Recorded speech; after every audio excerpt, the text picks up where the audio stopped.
Good afternoon and good morning to all out there. I am Barbara Eiswerth, the founder of Ishkashita Refugee Network and the executive director. The network is located and works in the greater Tucson and surrounding areas, which has about 1 million inhabitants. We live in the Sonoran Desert, a semi-arid desert with annual rainfall averaging 25 centimeters or 11 to 12 inches, but we can go months without water. With over 20 years focused on harvesting edible trees, we have definitely seen changes in the seasonality of the fruit blooms and ripening of the fruit, as well as the harvest times. Hotter summers and more extreme weather events are common, which can exacerbate the tree care needs. Ishkashita means working cooperatively together, suggested by the Somali Bantu refugees, the first ethnic group that we worked with back in 2003. Since then, we've worked with another 68 different ethnic groups who have fled war, genocide, and persecution. We are building this community among refugees and others, but the 5 reasons why forced migration, just as a reminder, according to the United Nations High Commission on Refugees, are fear of persecution due to nationality, political association, ethnicity, religion, and social identity. We have the advantage to work with the global refugees from Africa, Asia, the Middle East, and more recently with a few asylum seekers and refugees from Latin America. This diversity in people provides us with rich cultural exchanges and knowledge of many different foodways, recipes, and preservation techniques, even the definition of what a food resource, how a food resource can be defined with these new populations. And Arizona is about one of the top 10 states that receives refugees. 49 out of 50 states resettle refugees. We wanted to address dual challenges of social isolation that all immigrants face, but in particular refugees surviving that war and genocide.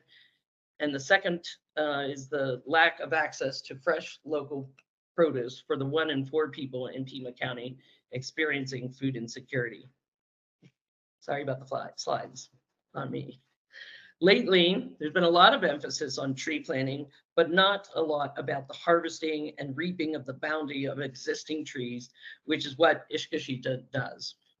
In Tucson, we have decades of investment of water, land, nutrients in our fruit trees, some of which are 100 years old. We think that educating about local fruits, nuts, pods, and spice trees is like paying it forward. Ishkashita began in 2003 as a mapping program, mapping food resources neighborhood by neighborhood. But after recruiting Somali Bantu youth to help, it was realized that the refugee families are accustomed to fresh food rather than processed food, and that fruit trees are a valuable source of food, like untapped resources all over the metro area. After systematic mapping of 4 different neighborhoods surrounding the University of Arizona, we opened up to all of Tucson with refugees volunteers working side by side with local Tucsonans for the harvests. We are different from many gleaning organizations in that we harvest on private property. All volunteers sign a waiver so that liability is not an issue for the homeowners. Of course, Ishkashita carries a $2 million liability policy. We harvest year-round, which makes us special. Currently 2 to 3 times per week during citrus season, which lasts from December to June, with up to 5,000 pounds collected in a single week.